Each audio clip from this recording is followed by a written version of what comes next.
The University of Arkansas Board of Trustees just announced a new system president. At 12:01, we share more on who and when he'll step in. And the holiday travel season is about to amp up. We share what to expect as you plan your destinations in 14 minutes. Plus, the Greenwood community is remembering the life of one of their own. We share how later at 12:23. Teach Me 11 News at noon starts now.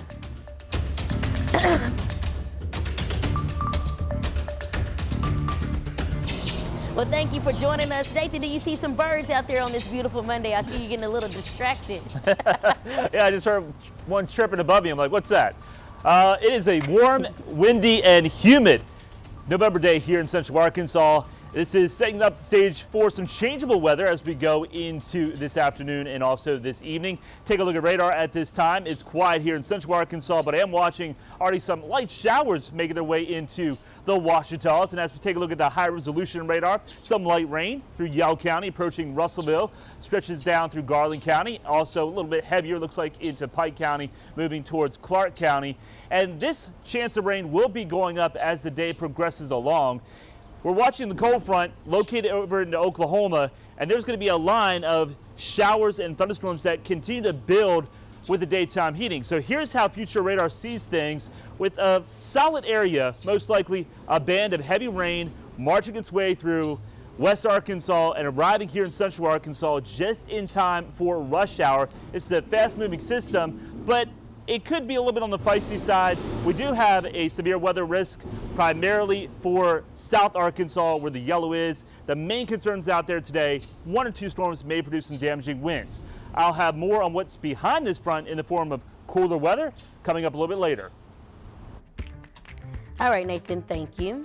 Well, new this afternoon, the University of Arkansas Board of Trustees are sharing the next person to lead its system. Hours ago, the board appointed retired U.S. Air Force Lieutenant General J.B. Severiera as the next president for the U of A system.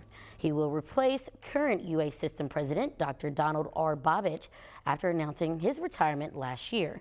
General Severiera will step into his new role at Arkansas this January.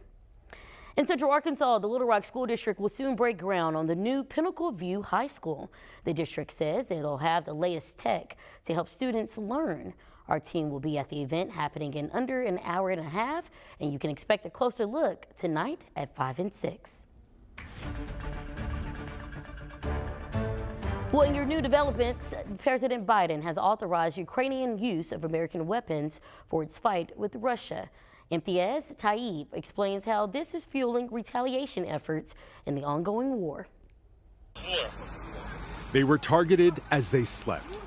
At least 11 people were killed and dozens more wounded after what Ukraine has called one of the largest Russian missile and drone attacks since the start of the war. Much of it hitting the country's energy grid. Now, Ukrainian forces will be able to retaliate harder and further like never before, following President Biden's decision to allow the use of U.S.-supplied long-range missiles deep inside Russia. The Army tactical missile systems travel at supersonic speed and has a range of up to 190 miles. For months, Ukrainian forces have been launching drone attacks into Russian territory, but with limited effect. President Vladimir Zelensky has welcomed the weapons. Strikes are not made with words, he says. The missiles will speak for themselves.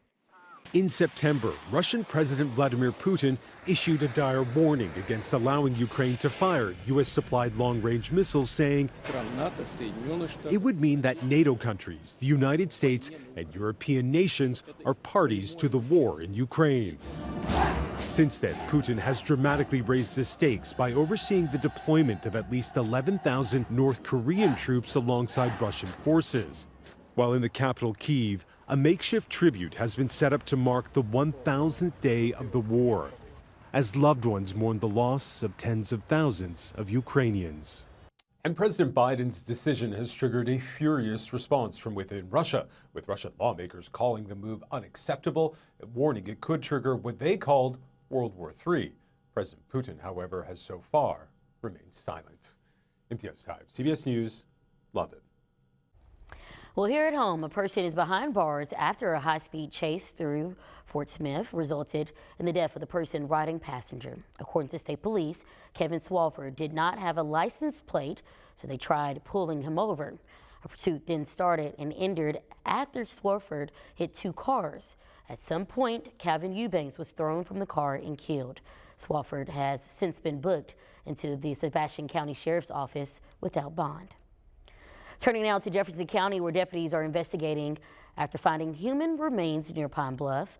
Officials believe it's the body of Randy Grubbs, who was last seen July 30th. The state crime lab is working now to confirm the identity. Until then, you're asked to contact the sheriff's office with helpful details.